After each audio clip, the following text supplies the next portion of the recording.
ওরে কেমন করে ঘুমাও তুমি,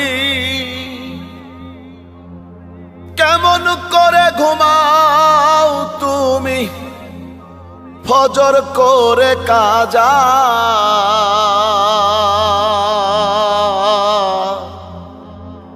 এমনও তো হতে পারে